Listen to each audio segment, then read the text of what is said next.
Christmas. I appreciate you knowing that the show of your space so long and I'm glad I'm happy to be with you as your bishop is still in his rest and he asked me to do the Christmas here in the parish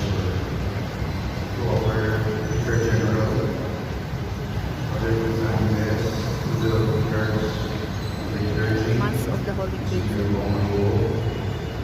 consultors, to the Reverend Fathers, to the Secretary Council, to all the religious men and women, consecrated life, to the Pastoral Council, members, the bishops and deacons, and the parish priests, Father Pascual, all of you, my beloved people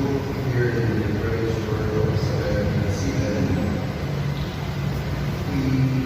gather today in the tradition of the church to bless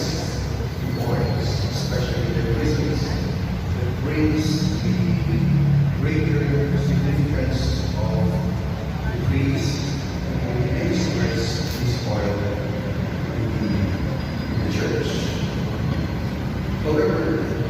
I'd like to stress my point that the celebration today belongs not only to the priest,